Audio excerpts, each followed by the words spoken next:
প্রিয় দর্শক, সবাইকে স্বাগত জানাচ্ছি মাটির হেসেল অনুষ্ঠানে। এই মাছ কাটাকাটি দেখে নিশ্চয়ই বুঝতে পারছেন আজ রুই মাছ দিয়ে রান্না হবে। রাঁধুনি আছে তাসলিমা। মাছটা কি দিয়ে রান্না হবে জানেন? সবজি দিয়ে। কি সবজি দিয়ে সেটা এখন বলছি না। মাছ কাটা শেষ হলে আমরা যাব মাটির হেসেলে, সেখানে গিয়ে আপনাদের দেখাবো।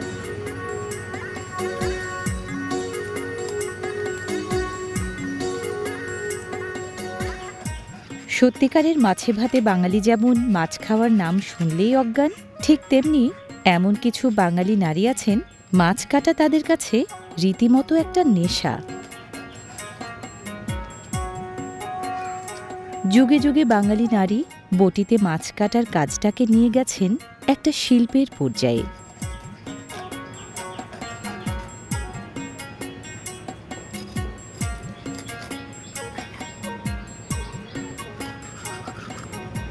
শেষ মাছ কাটা।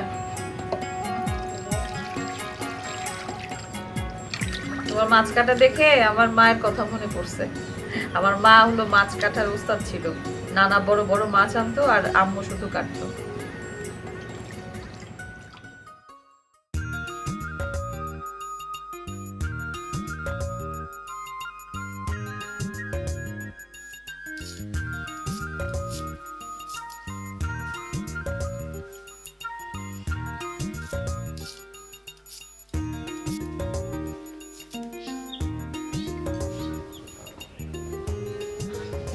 দর্শক দেখুন তো কেমন লাগছে আমাকে।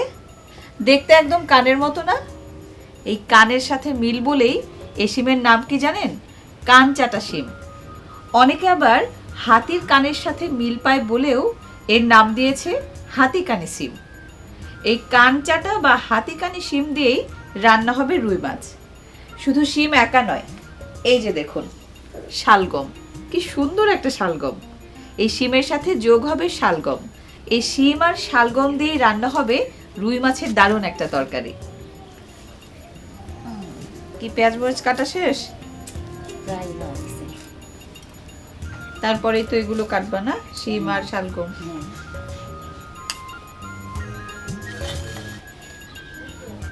আমার কানটা কেটে ফেলতেছে রে।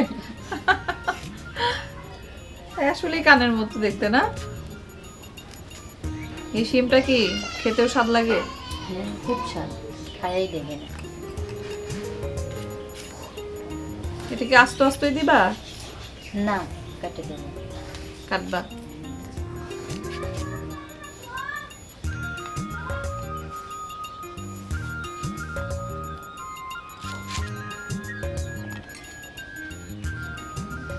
কান চাটা হাতি কানি যে যে নামেই ডাকুক না কেন, শিমের ইংরেজি নাম বিন আমরা সবাই জানি, বৈজ্ঞানিক নাম ল্যাব ল্যাব নিগার। শিম কিন্তু পুষ্টিগুণে ভরা একটা সবজি। শিম কাটা শেষ? হ্যাঁ শালগম দেবেন। শালগম কোনটা দিব, ওইটা না এটা? এটা না, দুইটাই সুন্দর।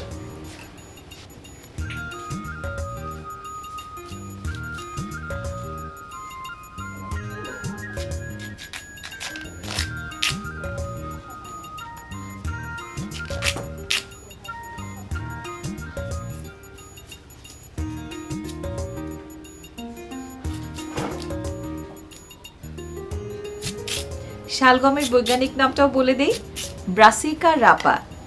মূল জাতীয় এই সবজি সারা বিশ্বের উষ্ণমণ্ডলীয় অঞ্চলগুলোতে খুব ভালো জন্মে। তবে বাংলাদেশেও কিন্তু এর ফলন কম নয়। সবাই জানেন তো, সারা বিশ্বে সবজি উৎপাদনে বাংলাদেশের অবস্থান তৃতীয়। তাই সব ধরনের সবজি কিন্তু দারুণভাবে ফলে এখানে। এই শালগমটা অনেক নরম না? হ্যাঁ নরমই তো। মানে শালগম তো সাধারণত খসখসে থাকে, একটু শক্ত থাকে, সিদ্ধ হতে সময় লাগে, কিন্তু এটা মনে হয় খুব নরম না? সুন্দর।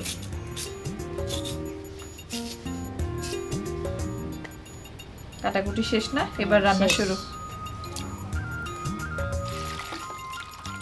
কাটাকুটি শেষে শালগম পানিতে ধুয়ে নিচ্ছে তাসলিমা।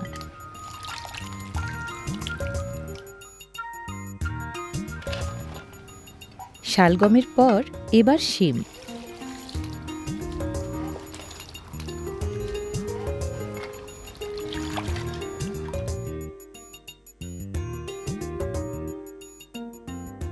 রুই মাছে এবার মশলা দেওয়ার পালা। শুরুটা হলো আদা বাটা দিয়ে। রসুন বাটা, রসুন বাটা, পেঁয়াজ বাটা, জিরে বাটা,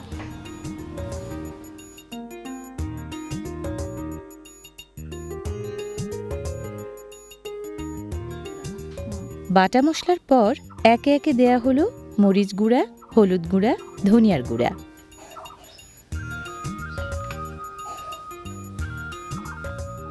সব শেষে দেয়া হলো লবণ।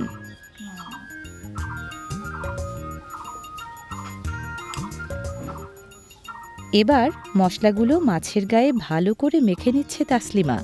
মাছগুলোকে ভেজে নেয়ার জন্যই মশলা মাখামাখির এই আয়োজন।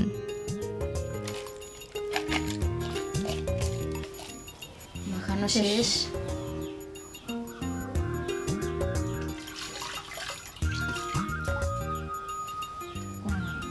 এবার চুলা ধরাবা। হ্যাঁ, হ্যাঁ,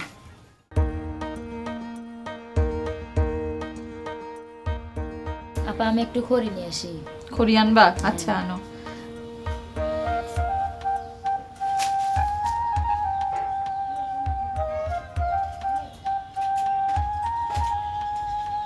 তোমার খড়ি না আনলে তো আর মাটির চুলা ধরবে না।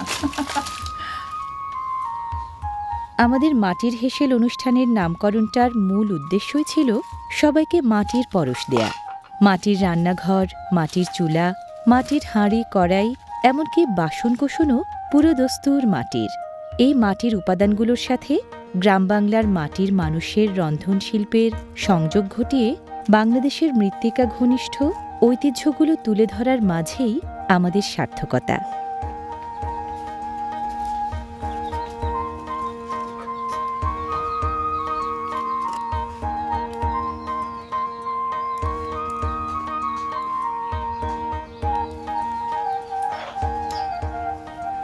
তেল গরম হয়েছে? প্রায় হয়েছে। আগে আমি পান খাইনি, পান খাইলে আমার রান্না ভালো হবে। ও, পান খাওয়া বুড়ি, পান খাইলে রান্না ভালো হবে না? আচ্ছা।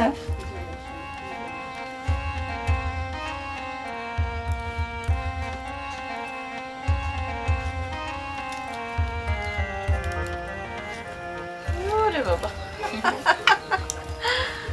পান খাওয়া বুড়ি।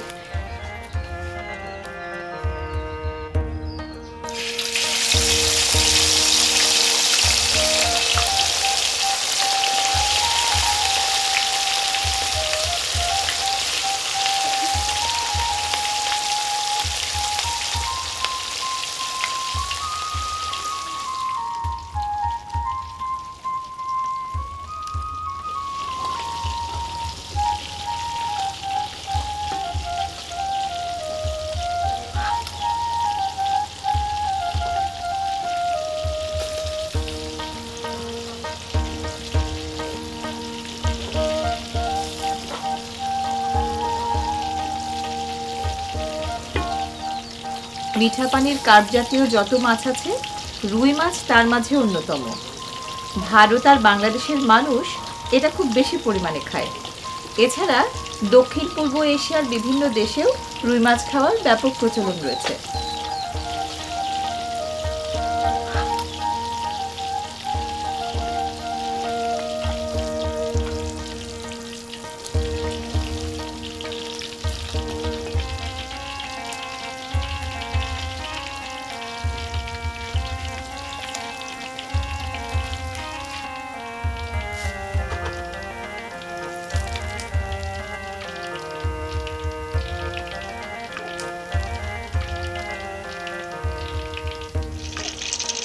মাথা মাথা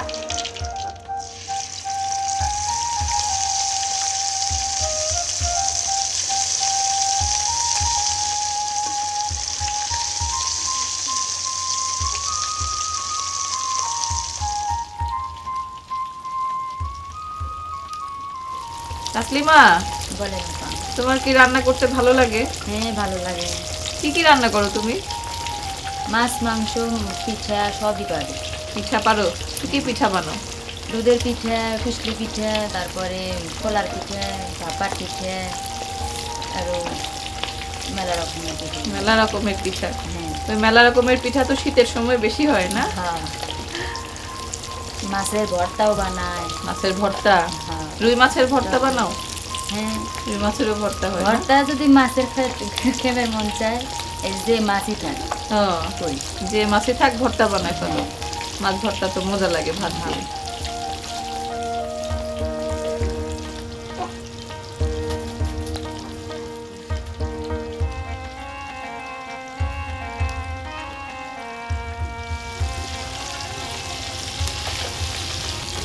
দাও।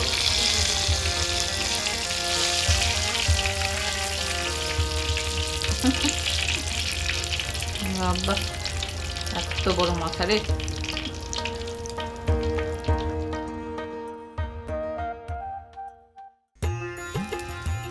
মাছ ভাজা শেষ করে মাছের তেলেই দেয়া হলো পেঁয়াজ আর কাঁচামরিচ। রান্নার চূড়ান্ত ধাপ এবার শুরু।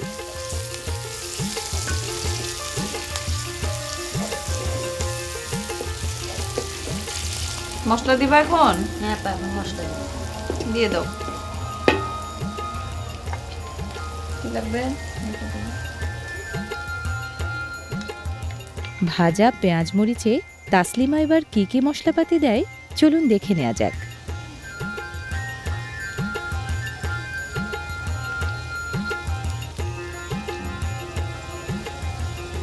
জিরা বাটা। জিরা বাটা,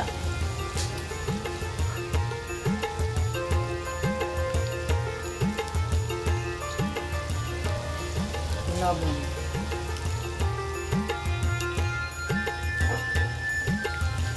গুঁড়ো মশলা দিবা না? দিন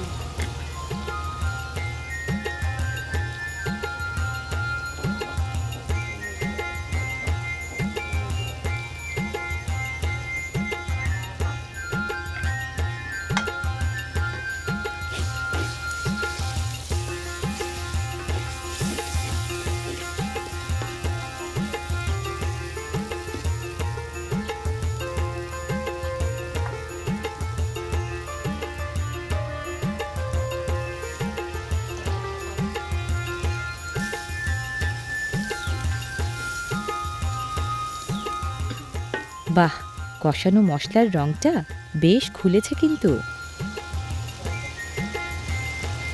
এখন সবজি দিন আপা। আচ্ছা দাও।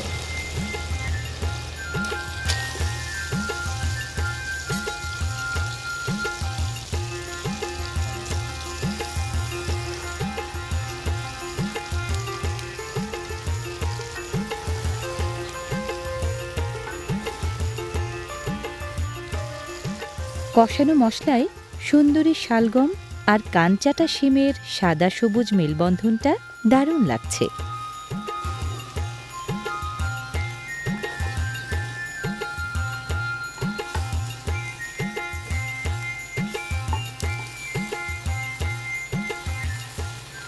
এখন ঢেকে দিন।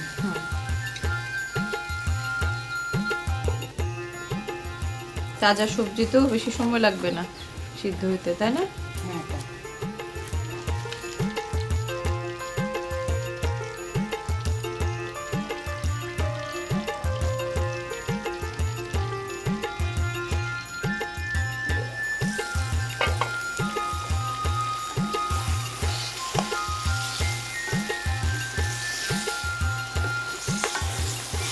এখন কি ঝোল দিবা? হ্যাঁ আপা, ঝোল দিন। দিয়ে দাও, তাহলে সেদ্ধ হয়ে গেছে মনে হয় না? হ্যাঁ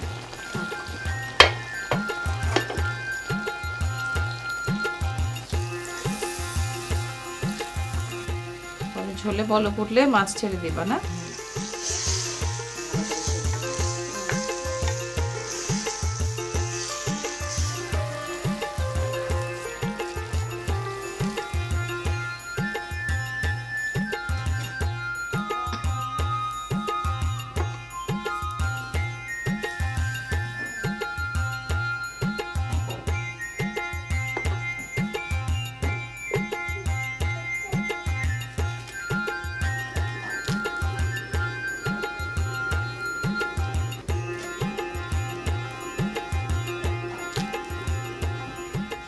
মাছে ভাতে বাঙালির মাছ প্রীতি আজীবন।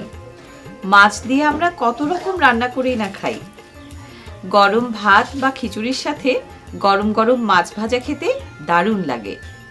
আর এভাবে সবজি দিয়ে মাছের তরকারি রান্না তো আমাদের প্রতিদিনের খাবার। আবার মুখে যখন একটু অরুচি হয় তখন আমরা মাছ ভর্তা করে খাই।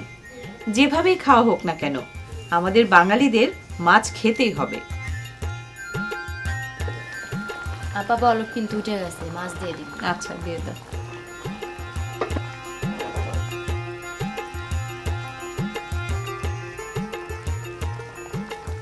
মাছ তো ভাজাই আছে, শুধু একটু বলক হলেই হয়ে যাবে না?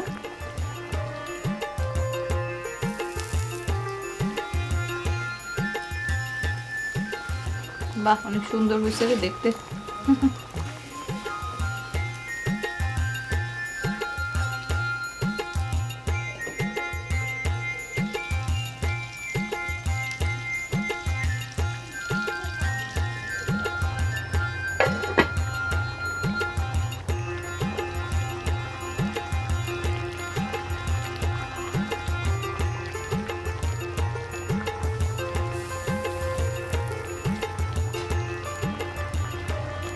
কি ঠিক আছে নাকি লবণ? সব কিছুই ঠিক আছে, তরকারি হয়ে গেছে।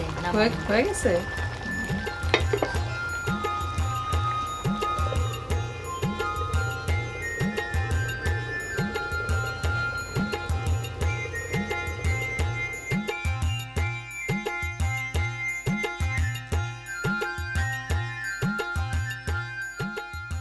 বাহ, হাতিকানি শিম আর শালগম এখন রুই মাছের দখলে।